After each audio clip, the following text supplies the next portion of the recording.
ఉజ్వల creations యొక్క first movie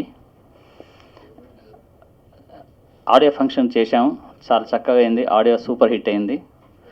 దానికి I'm thankful to బోలే గారు అండ్ శ్యామ్ గారు ఫర్ రైటింగ్ నైస్ లిరిక్స్. చాలా బాగా ఆల్రెడీ బాగా మంచి స్పందన వచ్చింది దాని గురించి. మూవీ చాలా బాగా వచ్చింది. 26వ తారీఖున ఎల్లుండి రిలీజ్ అవుతుంది. ఫ్రైడే ఆగస్ట్ 26న రిలీజ్ అవుతుందండి. అందరూ యాక్చువల్గా చాలా ఫోన్ కాల్స్ వస్తున్నాయి, ఆడియో సూపర్ హిట్ అయింది, మూవీ కోసం ఎదురు చూస్తున్నామండి అని. చాలా సంతోషంగా ఉంది. ఫస్ట్ మూవీ అయినా కానీ మాకు చాలా టోటల్ కాన్ఫిడెన్స్లో ఉన్నాం, చాలా బాగా సక్సెస్ అవుతుందని. సో మీరందరూ కూడా దానికి దీవించి సక్సెస్ చేయాలని కోరుకుంటున్నామండి. నా పేరు నెల్లుట్ల ప్రవీణ్ చందర్, బంతిపూల జానకి సినిమా దర్శకుని. ఇది దర్శకునిగా నా రెండవ సినిమా అండి. బంతిపూల Janaki it's a out and out comedy thriller subject ఇది. సో నాకు ఈ అవకాశం ఇచ్చిన కళ్యాణి రామ్, తేజ గారికి నా కృతజ్ఞతలు. ఈ సినిమా ముఖ్యంగా 26th మార్నింగ్ షోతోనే మంచి టాక్ వస్తుంది. డెఫినెట్గా 26th నాడు సూపర్ హిట్ టాక్ వస్తుందని మేము అనుకుంటున్నాం సార్. తప్పకుండా మీ అందరి ఆశీర్వాదం కావాలి. దెన్ ఇందులో అందరూ కమెడియన్స్ లైక్ ధనరాజ్ భయ్య మెయిన్ క్యారెక్టర్, దీక్షా పంత్ హీరోయిన్. ఇందులో ఆ అమ్మాయి కొంచెం కాల్ ఫ్రాక్చర్ అవ్వడం వల్ల రాలేకపోయింది వాళ్ళ.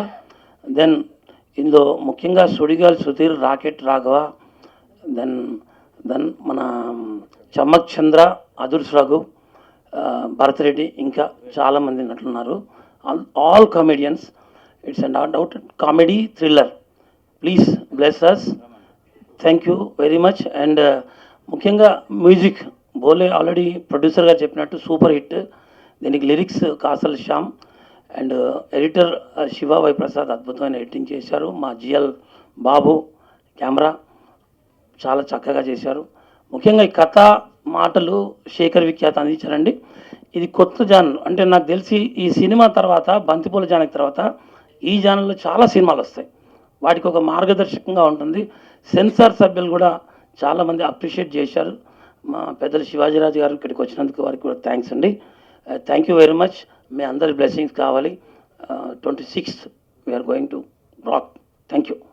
ఇది ఒక 150 సినిమాలు కామెడియన్గా చేసిన తర్వాత ఓ ధనలక్ష్మి తలుపు తడితే ఇలాంటి సినిమా చేశాను. మీరందరూ దానికి మంచి రేటింగ్లు ఇచ్చారు, 3.53.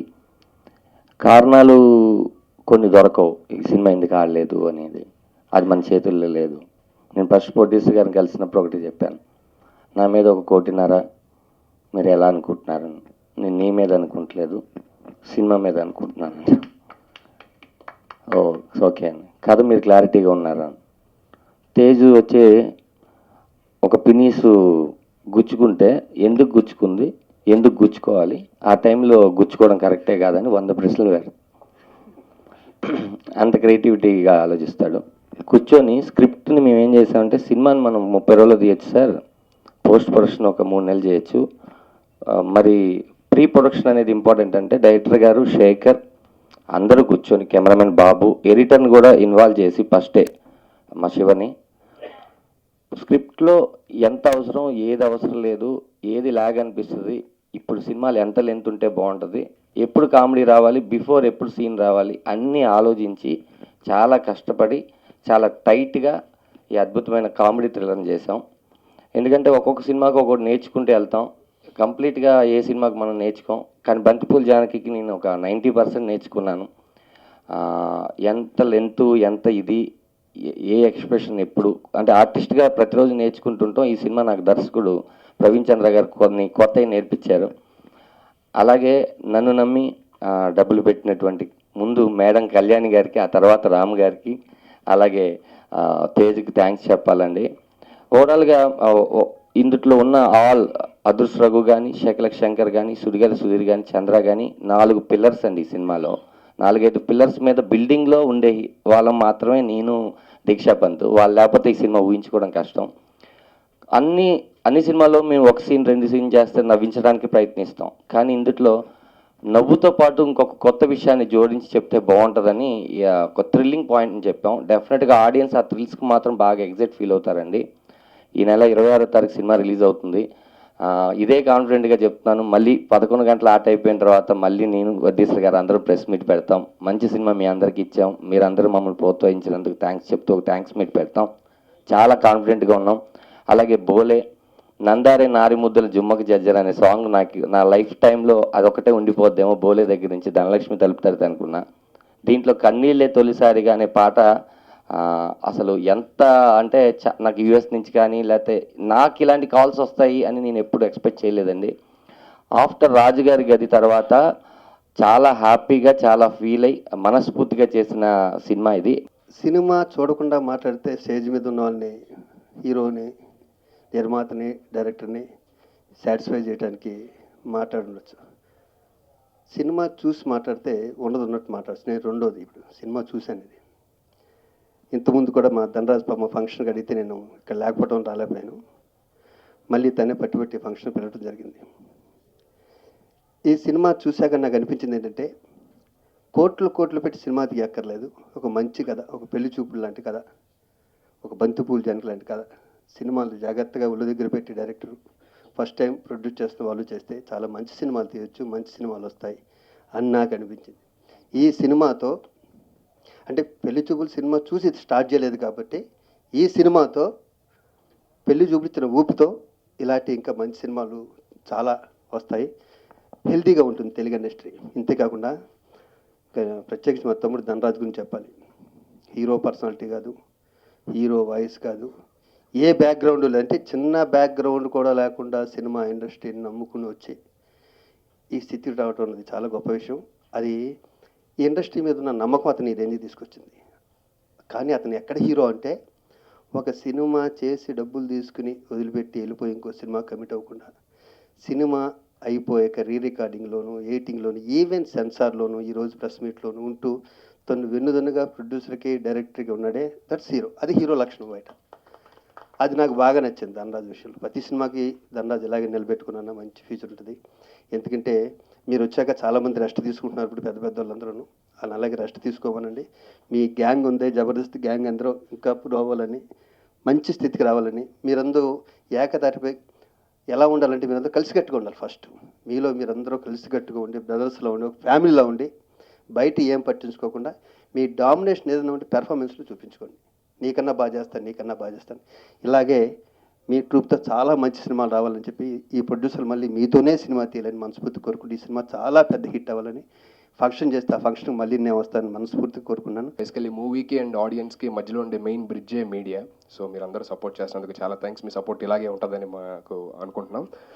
And coming to the movie, నాకు సినిమాలో చిన్న మోసం జరిగిందండి. అది ఏంటంటే, ధనరాజ్ అన్న ఫస్ట్ స్టోరీ తీసుకొచ్చి, అరే మంచి స్టోరీ ఉంది, అద్భుతంగా ఉన్నది, దానికి నిన్నే హీరోగా అనుకుంటా అంటే, అన్న నేను హీరో అప్పుడే మొన్న జబర్దస్త్ చేసుకుంటూ వచ్చాను, నేను ఏదో నలుగురు ఫాలోయింగ్ అది ఇది అంటారు, దానికి నువ్వు అప్పుడే హీరో అంటే ఎలాగన్నా అని చెప్పానన్న. లేదురా నువ్వే కరెక్ట్, దీనికి నువ్వు హీరోలో ఉంటావు, నీ ఫేస్ కట్ అది ఇది ఒక రేంజ్లో చెప్పాడనమాట. నువ్వు ఒక ఓపెన్ చేస్తే షార్ట్ అది అబ్బా అయిపోయింది, ఇంకా సూపర్ అనుకున్నా. సరే అన్న చేద్దామని చెప్పానన్న. షూటింగ్ మొదలైంది, డేట్లు చెప్పారు, వెళ్ళాను. 2 షార్ట్లు చేసా. ఫస్ట్ చంపేశారు అక్కడ నన్ను, అంతే. స్టార్టింగ్ నుంచి 30 రోజులు 7లో అలా పడుకొని ఉండడం తప్ప ఏం లేదు.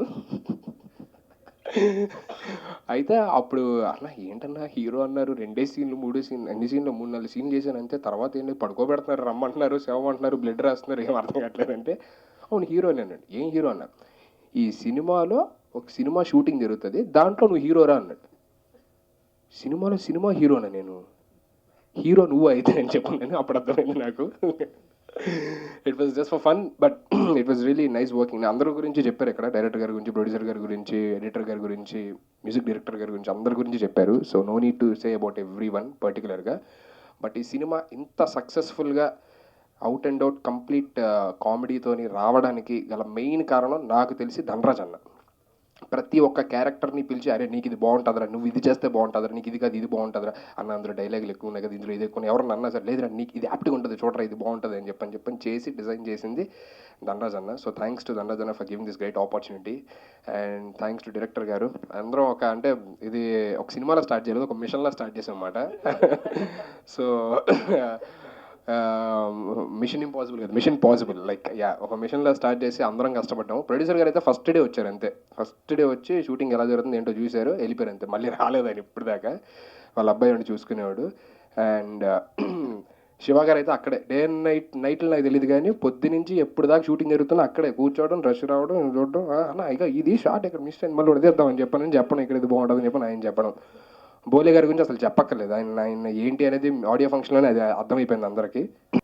ఆడియో ఫంక్షన్ అందరూ చూసి ఉంటారు, పాటలు స్పందన చాలా బాగా వచ్చింది కాబట్టి చాలా ఆనందంగా ఉంది నాకు. బంతిపూల జానకి పాటలు ఎలా ఉన్నాయని అడిగితే బంతిపూల జానకి పాటలు బాగున్నాయి అనట్లేరు, వాళ్ళు పాట పాడుతున్నారు, అది నాకు చాలా ఆనందం అయింది. ఫోన్ చేసి నాకు ఎలా ఉంది పాట అనగానే బంతిపూల జానకే బంతిపూల జానకే బంతిపూల జానకే ఓ దండ పెట్టుకుంటా నిన్ను కన్నోళ్ళ కట్అవుట్కి బంతిపూల జానకే అని నాకు వినపడడం చాలా ఆనందంగా ఉంది. నాకు ఫోన్ చేసి నా మిత్రులందరూ కూడా పాట పాడుతున్నారు, పాటలు బాగుంది అని అనుకుంటే ముందే పాట పాడుతున్నారు. ఇంకా బాగుందని ఎలా చెప్తాము, మాకు పాట పాడడం సరిపోతుంది మాకు అని చెప్పడం ఆనందంగా ఉంది. తర్వాత ఈ సినిమా విషయానికి వస్తే రీ రికార్డింగ్ చేసేటప్పుడు మా ఫ్యామిలీకి ఫ్రీ ఎంటర్టైన్మెంట్ అయిపోయింది. ఎందుకంటే మా హాలిడేస్లో నా పిల్లలు నా భార్య వచ్చి చెప్పండి సినిమాకి వెళ్దాం అంటారు ఎప్పుడైనా, లేదు మాకు బంతిపూల జానకి సినిమా పెట్టండి అనేవారు. అంటే అన్నగారికి ఫోన్ చేసి అడిగాను కూడా, అన్నగారు మరి మా మిస్సెస్ వాళ్ళంతా సినిమా చూపెట్టా ఉంటారు ఏమంటారు అంటే, సరే మీరు మ్యూజిక్ కదా కానివ్వండి అని నా అన్నగారు వారి పర్మిషన్ తీసుకొని డైరెక్టర్ గారి పర్మిషన్ తీసుకొని నేను చూపించాను. ఎందుకంటే ఈ జబర్దస్త్ టీమ్ లీడర్స్ అందరికీ విపరీతమైన అభిమానులు, అంటే మా మిస్సెస్తో సహా. సో ఆమెకు ఎనలేని ఆనందం. అంటే ఈ సినిమా అంటే ఇంతకుముందు నేను చాలా సినిమాలు చేశాను, ఈ సినిమా చేశానంటే ఆమెకు విపరీత ఆనందం అవుతుంది. ఈ మధ్యలో ఆమె ఫేస్లో చూస్తే చిరునవ్వులు ఒలకపోస్తుంది అనమాట. ఎందుకే ఇంత చిరునవ్వు ఈ సినిమా చేస్తున్నా అంటే, ఈ సినిమాలో మా ఫేవరెట్స్ అంటున్నారు అని చెప్పడం నాకు చాలా ఆనందంగా ఉంది.